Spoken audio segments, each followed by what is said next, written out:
Minhas caras, meus caros, Jair Bolsonaro começa a pagar o preço por todos os erros acumulados ao longo de quase 3 anos de governo.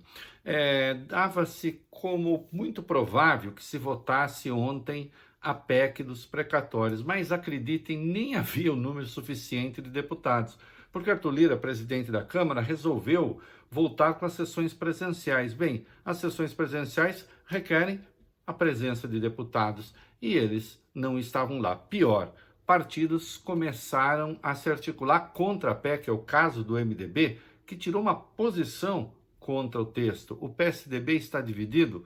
As oposições desde sempre têm reservas ao teto de gastos e tanto pior quando vem com essa gambiarra que tem agora dos precatórios. Em suma, a votação ficou para a próxima quarta-feira. E tudo indica que o governo terá de fazer uma concessão, sim, pelo menos 15 bilhões dessa conta geral dos precatórios que dizem respeito a recursos do Fundef, que não foram pagos a seu tempo aos estados da Bahia, de Pernambuco e do Ceará, terão que ser retirados do teto e o governo terá que dar um jeito de arcar com esses recursos. É o preço a pagar para eventualmente aprovar a PEC, mas há ali dificuldades bastante sérias com as quais o governo não contava.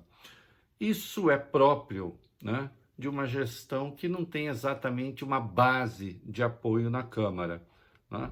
O acordo do Bolsonaro com o Centrão sempre foi uma coisa precária, mediada ali por outros interesses que não propriamente o conteúdo daquilo que está sendo votado. E, eventualmente, há temas que atingem diretamente estados em que há parlamentares do Centrão. Então, por exemplo, a PEC dos precatórios se estimava ontem estaria ali com uns 250 votos. São necessários pelo menos 308. E talvez, sim, o governo tenha de ceder às demandas justas, diga-se de passagem, de Bahia, Pernambuco e Ceará, pelo menos. Uma péssima notícia ontem para Bolsonaro, péssima e inevitável. O Banco Central subiu a taxa de juro em 1,5 ponto percentual, indo para 7,75. Estima-se agora que a gente chegue ali a março do ano que vem com 2 dígitos, pelo menos 12%.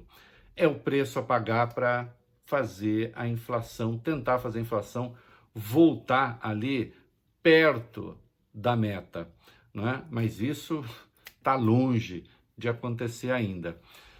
Nós temos sim a inflação da Covid, que varre o mundo inteiro, as cadeias produtivas foram desorganizadas, houve um deslocamento de eixo de consumo para bens duráveis, o que também causou estragos na economia. A gente vê aí a falta de componentes para automóveis, por exemplo, uma inflação de alimentos que é explosiva no mundo inteiro. Só que aqui nós temos a inflação Bolsonaro decorrente, sobretudo, da questão cambial.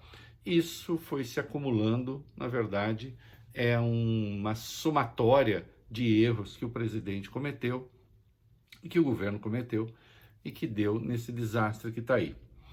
E há uma terceira questão que talvez possa ter até uma resposta ainda nesta quinta-feira, que diz respeito à CPI.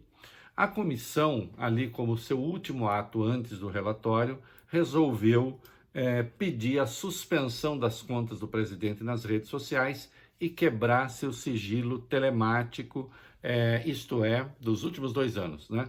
Querem acesso ali aos dados técnicos que permitem, seja lá, não se sabe quem, administrar essas contas em nome de Bolsonaro. Tudo isso em razão daquela boçalidade que ele afirmou associando as vacinas à AIDS.